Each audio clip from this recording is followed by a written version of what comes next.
Hello Aries, welcome to Like a Tarot. Angels and guides, please guide us. Ano ang advice ng mystical cards para sa mga Aries?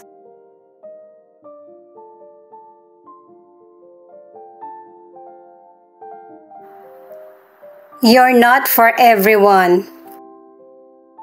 Hindi mo kailangan patunayan sa iba na meron kang halaga. Mas maigi na makibagay sa mga taong totoong sumusuporta sa iyo.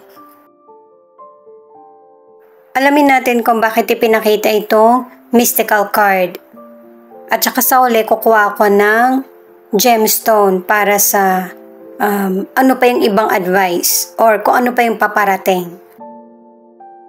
Para sa mga bagong viewers, ang reading na ito ay timeless reading, general reading at guide po lamang. Hindi po magre-resonate sa lahat kaya kunin mo lang yung akma sa sitwasyon mo. At kung kailan mo napanood ang reading na ito, yun ang start ng 1 week reading para sa'yo. Ikaw na bahala magpalit kung si person mo ito o ikaw.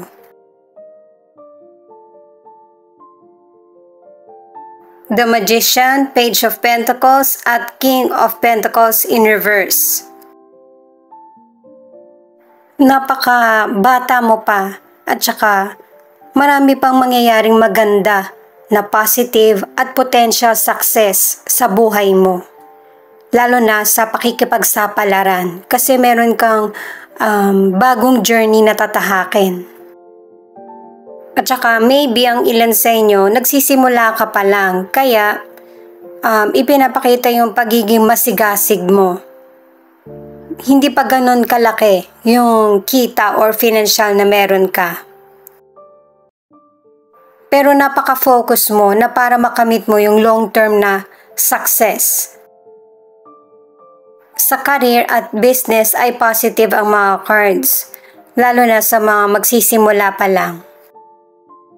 Makakatulong din sa iyo yung idea or suggestion ng iba, lalo na sa career at business. Para sa mga naghahanap ng trabaho ay mahanap mo na ito very soon.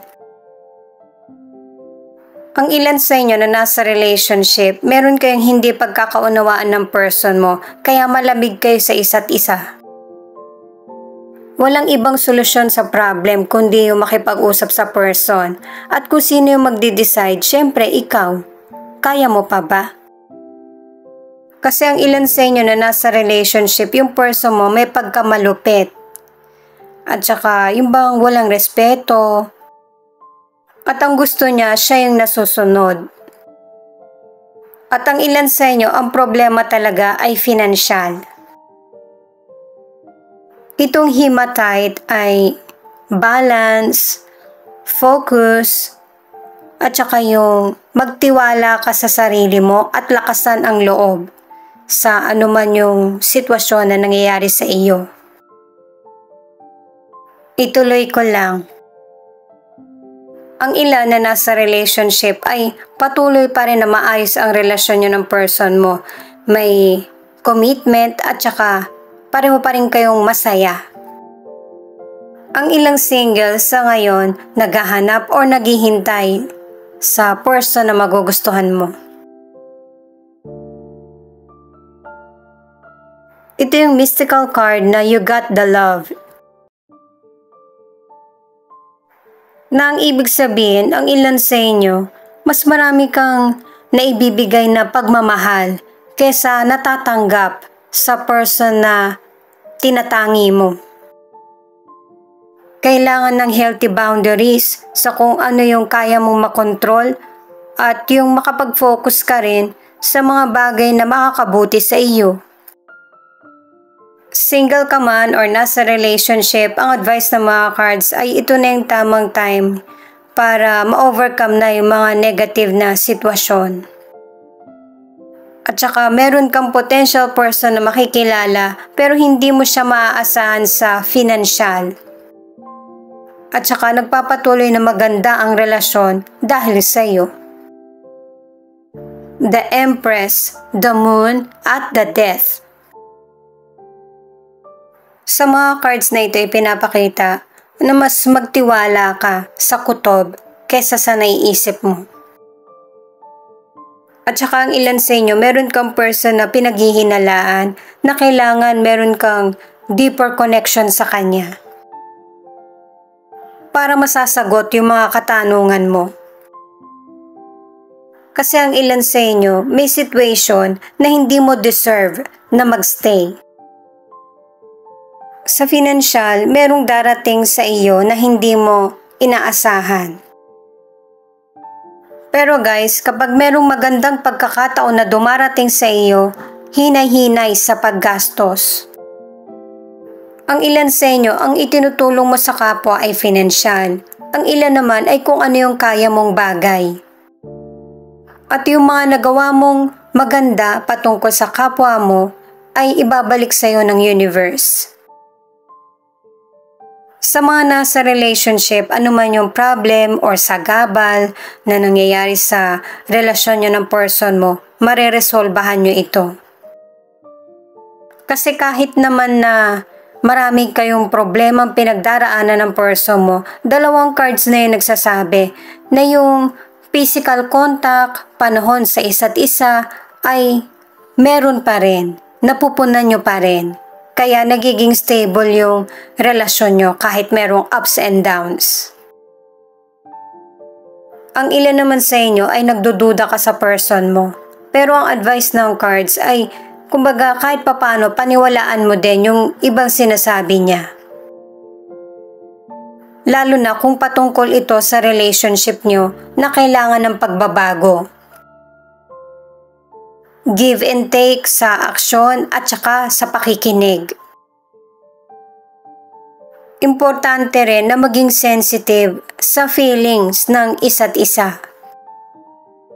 At umisip ng positibong paraan para sa pakikipag-ayos.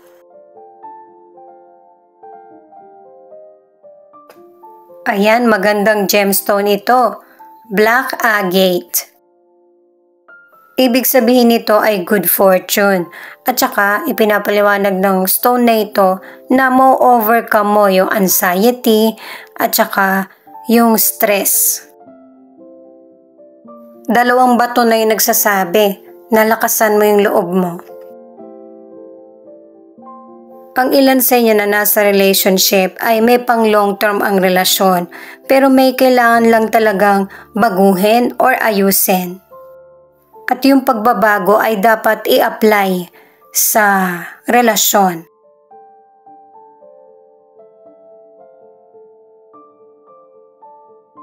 Itong blue flame, ang ibig sabihin ay safety. Pinoprotektahan ka sa mga negatibo na energy. At saka mas mag-focus sa mga nais sa buhay.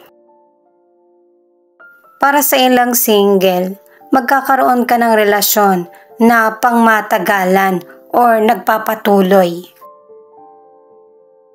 Maraming pagbabago sa buhay ng single na iwa-welcome mo, katulad ng paglipat ng bahay o kaya yung pagdating ng potential person or bagong kaibigan.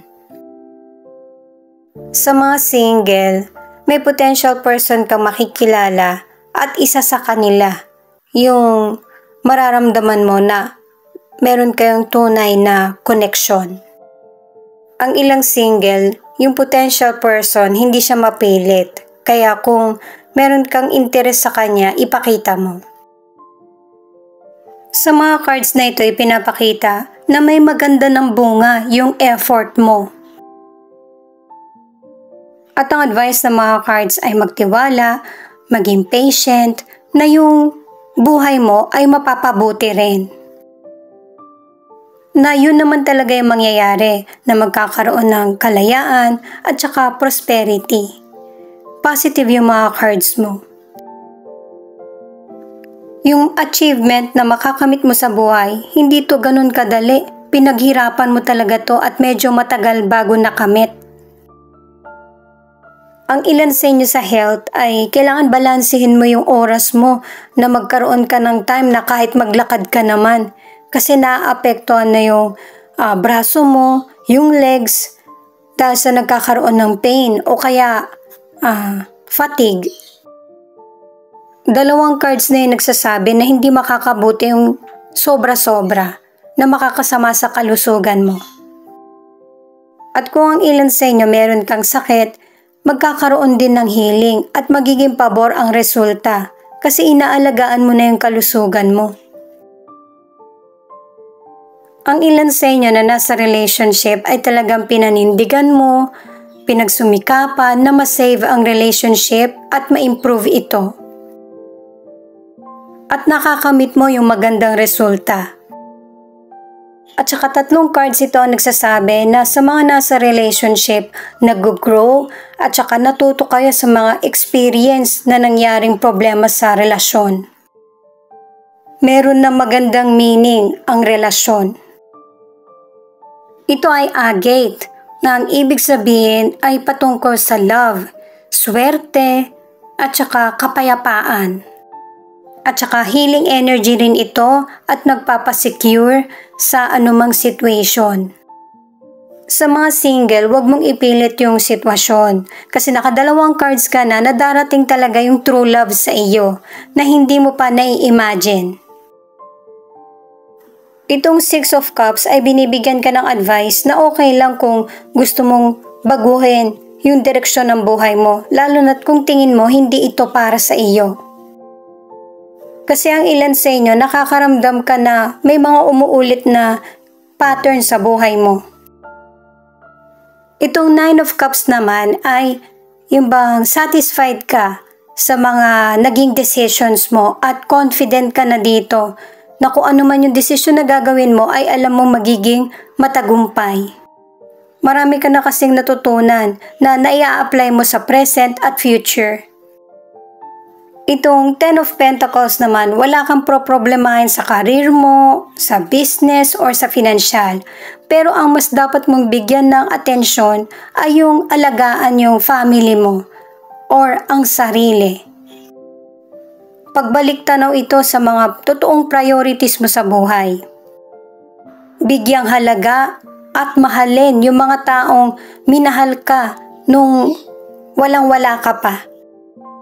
Sila kasi yung totoo ang pagmamahal kaysa sa mga bagong makikilala mo.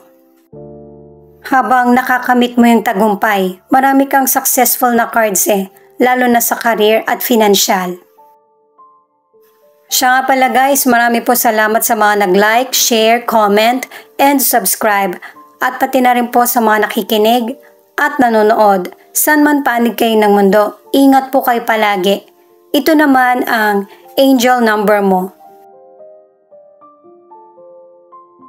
Affirm. A positive mindset gives you a glow from within. Your aura radiates, your energy becomes magnetic. 1010. If it is meant for you, it will come. Do not stress about what you cannot see. What is yours will always find its way to you. Tap 1010 if you're ready. 1111. You're manifesting a partner who's going to be your best friend and best lovemaking you've ever had. He or she is gonna be emotionally and financially stable, loyal, and generous.